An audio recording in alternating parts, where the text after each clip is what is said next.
ہوگا، ہمارے برے اعمال ہوں گے۔ میرے بھائیوں، صحیح مسلم کی روایت ہے، حضرت ابو ہریرہ رضی اللہ تعالیٰ عنہ حدیث کے راوی ہیں، وہ بیان فرماتے ہیں کہ حضور اکرم علیہ السلام نے صحابہ کرام رضوان اللہ علیہم اجمعین کا مجمع کثیر موجود ہے، وہاں پہ سوال کرتے ہیں میرے صحابہ، اتدرون ما المفلس، کیا تم جانتے ہو کہ مفلس انسان کون ہے؟ اے میرے صحابہ، کیا تم جانتے ہو کہ غریب انسان کون ہے؟ لاچار اور بے بس انسان کون ہے؟ صحابہ کرام فوراً جواب دیتے ہیں کہ اللہ کے حبیب صلی اللہ علیہ وسلم،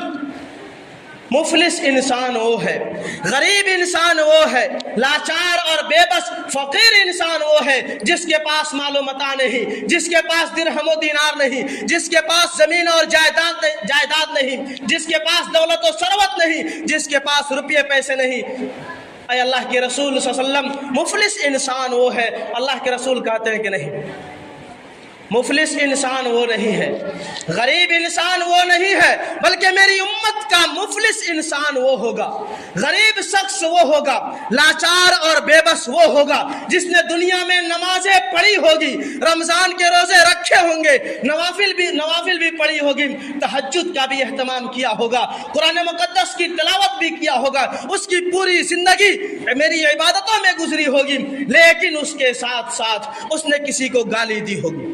اس نے کسی کو گالی دی ہوگی، کسی پر بہتان باندھا ہوگا، کسی پر الزام تراشی کی ہوگی، کسی کا ناحق خون بہایا ہوگا، کسی کو مارا ہوگا، کسی کو پیٹا ہوگا، کسی کی ناحق زمین غصب کر کے اپنا حق جتایا ہوگا۔ میرے بھائیوں، یہ سارے مظلومین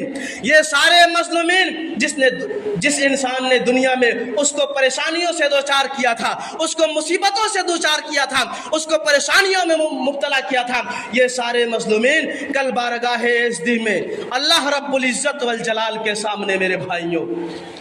اللہ رب العالمین کے سامنے اس عبادت گزار بندے کے خلاف استغاثہ درج کروائیں گے، رپورٹ درج کروائیں گے۔ چنانچہ اللہ رب العالمین کے حکم سے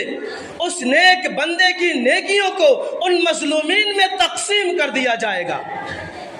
ان گناہگار بندوں میں تقسیم کر دیا جائے گا۔ اب اس انسان کے پاس گناہ ہی گناہ باقی رہ جائیں گے، لیکن پھر بھی ابھی اس پر دوسروں کے حقوق باقی ہوں گے۔ پھر اللہ رب العزت والجلال حکم دے گا، ان کے گناہ اس پہ ڈال دیا جائے گا، اب اس کی نیکیاں ختم ہو جائیں گی، اس کا اعمال صالحہ برباد ہو جائے گا۔ اللہ رب العزت والجلال فرشتوں کو حکم دے گا، فرشتوں اس کو جہنم میں ڈال دو، پھینک دو جہنم میں لے جا کر۔ میرے بھائیوں،